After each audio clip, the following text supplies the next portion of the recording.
Donc un genre de Pichu Castor, très bien, donc du Pichu contre du Ike. Alors mesdames et messieurs, laissez-moi tout de même vous le dire, c'est un match-up de zinzin pour Pichu, parce que Ike a énormément de mal en termes d'approche, notamment par les T-Jolts. Il a beaucoup de mal contre les cross-ups de l'adversaire. Par contre, si jamais on tombe dans les pièges qui sont tendus par ce Ike, notamment avec ses grabs, il se peut potentiellement que ce Pichu décolle assez rapidement. Est-ce qu'on peut punir ici? Rien ne sera fait. Et pour le moment, nous avons un Stéphanis qui est très à l'aise dans ce match. Forward tilt. C'est très mal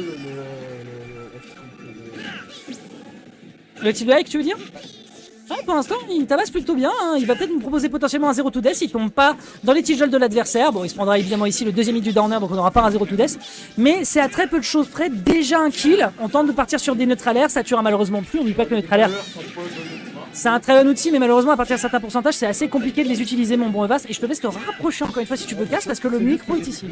Ah bah oui, bah. Et là, le kill est enfin récupéré. Il n'a pris que 5%, mesdames et messieurs. C'est un Steph en forme.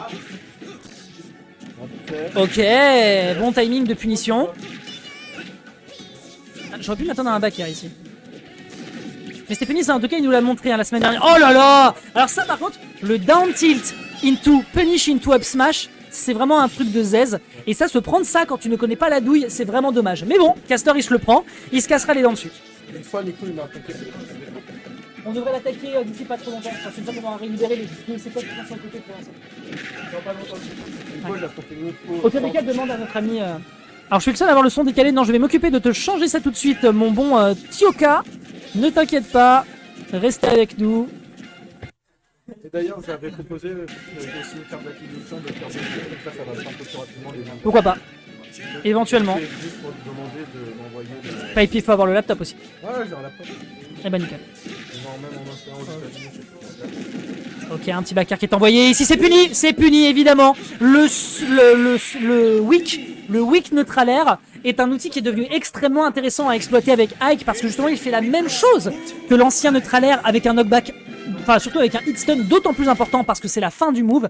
Derrière, ça convertit sur un up air dévastateur et ça peut tuer des personnages à 80 à partir de vraiment que dalle. Donc pour le moment, Steph qui arrive à très facilement trouver la première game. Castor pour l'instant qui pède alors que pourtant c'est un match-up ô combien négatif pour Ike.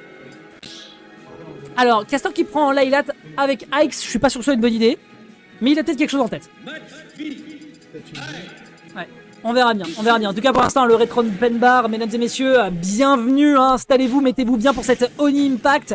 Stéphanis qui avait été 7ème, si je dis pas de bêtises, la semaine dernière, qui va essayer d'aller chercher plus haut dans les placements. On verra donc ce que ça va nous donner.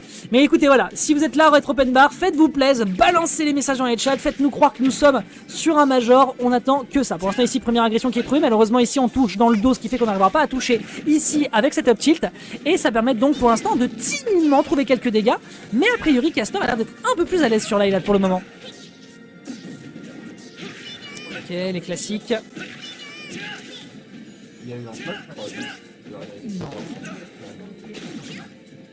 Non, pour l'instant, en tout cas, rien de bien dangereux. 69%, nice. Est-ce qu'on va réussir à s'en extirper? Le upper ici qui aurait pu potentiellement tuer, ça ne tuera pas encore.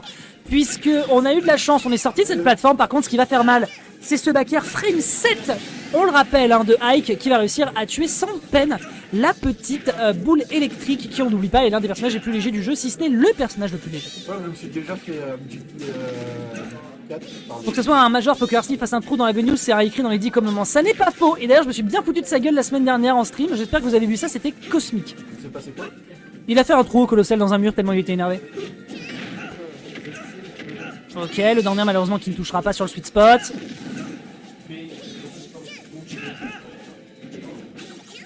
Ok, derrière, est-ce qu'on peut réussir à trouver une agression? Le upper malheureusement qui ne fonctionnera pas juste en couverture. Ouais, attention à pas vouloir trop abuser des aérios ici, hein, du côté du Ike, parce que quand on est à des pourcentages pareils, en général, le fait d'en vouloir en abuser, bah, ça peut se retourner contre soi. Le forward smash avec les frais actifs qui va enfin ici solder la première stock de Stéphanis. Stéphanis qui met l'adversaire seulement à 48%. Après, seulement face à un Pichu, ça peut déjà être beaucoup.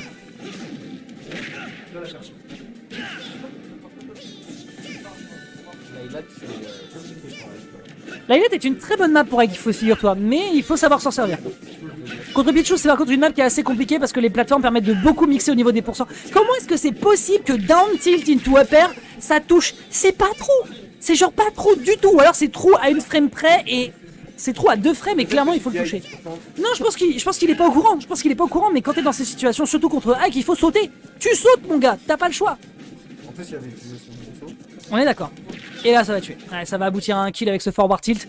Très très bien vu ici de la part de notre bon Stéphanis qui Une donc... fois, je vais contre un high que Ouais. je me suis fait genre 3 fois par un F. Par F tilt. Là, c'était Nico, il faut le troller. Ah, Nico il déconne pas. Hein. Bah, Nico, bah. Si tu veux, je te mets pas un message tout à l'heure pour dire un dernier qu'on a reconnu. Ah ouais. Notre joueur René, c'est ça? Ouais. Ah, c'est un brave type. Meilleur high de France. Meilleur règle de France. Peut-être que Flynn est meilleur, mais je ne sais pas. Je continue. Il est peut-être Corinne en ce moment. Ah, bon, oui, comme pas mal de personnes depuis qu'ils ont vu MKLeo faire des beautés avec. Franchement, Ah! j'ai testé Corinne car en fait, ouais, tu vas bien aimer. Corinne, c'est sympa. Parce que les VOD, je vous garde. Ok, neutralaire. Malheureusement, c'était pas du tout calibré pour aller chercher un ladder combo. Je pense que la rage ici a été déterminante pour faire en sorte que le personnage de la team n'arrive pas à tuer. Par contre, encore une fois, ce upper, il n'était pas du tout gratuit. Je pense que Castor a des méconnaissances de match-up et la méconnaissance de match-up, elle se fera ressentir ici, puisqu'on aura un Stéphanis qui ira chercher un 2-0 sans grande difficulté. Bien joué à lui, on part en direction de la quarter finale, si je dis pas de bêtises.